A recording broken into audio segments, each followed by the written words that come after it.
الصلاة الإبراهيمية وكيف استشعرها وإيش فوائدها.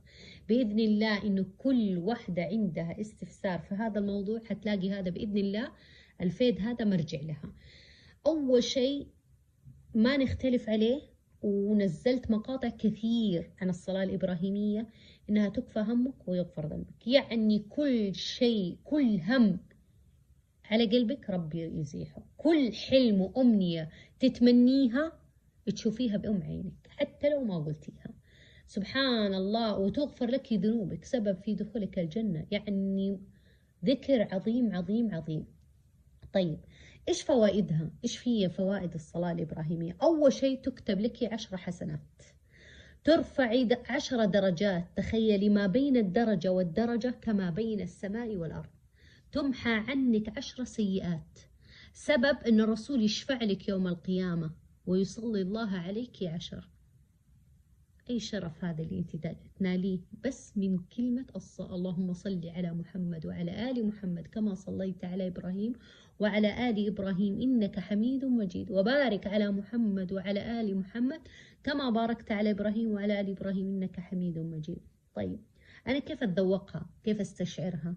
دائما لما أقول استشعروها كثير يجيني كيف أستشعرها؟ كيف تستشعريها؟ كيف تعيشي بركتها؟ عندك 3 نقاط.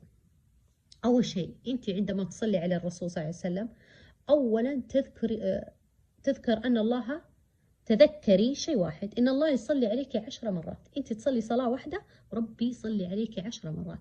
يعني إيش؟ طيب يصلي علي، ما معنى أن يصلي علي؟ يعني يرفع ذكرك، يزكيكي، يبارك في رزقك وأمرك، وذكرك كله في الملأ الأعلى.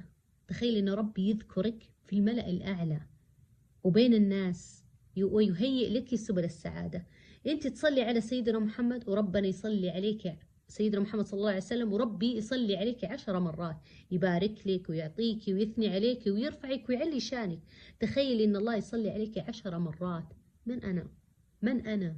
من أنا؟ هذه كلها كرامة للرسول صلى الله عليه وسلم، إنه نصلي عليه 1 ورب العالمين يصلي علينا 10. صلي 10، تصلي على الرسول صلى الله عليه وسلم 10 يصلي الله عليك 100 مرة، وهكذا. عيشي هذا المعنى، بس عيشيه، استشعري فيه، استوعبيه.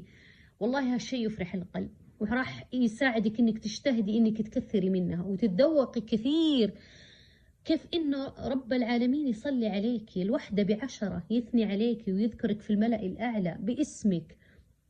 2، تخيلي معي أن الرسول صلى الله عليه وسلم قال: ما من رجل يصلي علي إلا رد الله علي روحي حتى أصلي عليه. أي شرف لك أن يصلي عليك النبي ويسلم، كرامة لك. تخيلي أن الرسول صلى الله عليه وسلم يدعو لي، أنا أدعو الله أن يصلي على النبي. يعني أنت تقولي اللهم صل على محمد وعلى آل محمد، والنبي يدعي أنه يصلى عليك. تخيلي، يعني نبي يدعي لك، في أكثر من كذا؟ يصلي عليك بالاسم، يدعو لك. أي شرف تناليه أن يدعو لك النبي، أن يبارك لك، ودعاءه مستجاب. ومن الكرامات اللي أعطاها الله النبي أن الله وكل ملكا عند قبره، فإذا صليتي عليه فإن الملك يخبر النبي أن فلان بن فلان يصلي ويسلم عليك. استشعري هذا المعنى، استشعريه أنه ربي يرجع له روحه وعنده ملك يبلغوا انك انت صليتي وسلمتي عليه، فهو يرد عليك الصلاة، يعني كأنه يدعي لك انه ربي يبارك لك. فتخيلي انه دعاء نبي مستجاب ولا غير مستجاب. 3، تذكري حديث الرسول عندما قال: أبي إذن أجعل لك صلاتي كلها؟ فقال له: إذن تكفى همك ويغفر ذنبك. ماذا نريد في الدنيا؟ نريد ان الله يكفي همنا، سواء كان رزق، زواج، وظيفة، ذرية، علم، مهما كان. تتساقط كل جبال همومك وتتساقط عنك الذنوب. يعني كسبتي دنيا ودين، كسبتي الدنيا والآخرة. استشعري هذا الشيء، مطالبك الدنيوية والآخروية كلها بهذا الذكر. ماذا تريدي بعدها؟ من قال صلى الله عليه وسلم. أما بالنسبة للناس اللي تقول طب أنا أقدر أقول صلى الله عليه وسلم وأكتفي، من قال صلى الله عليه وسلم وافق للقرآن، وهو الأشهر عند الجميع.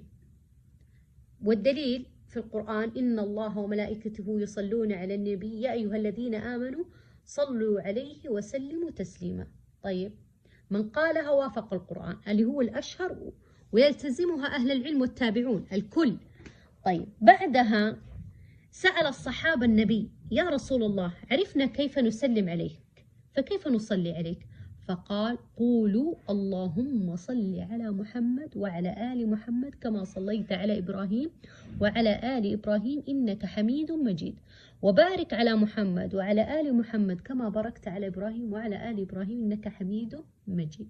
وهذه الثانية ثابتة في الحديث الصحيحين وهي الأكمل. مو مهم العدد، كثرة الذكر هو الأهم.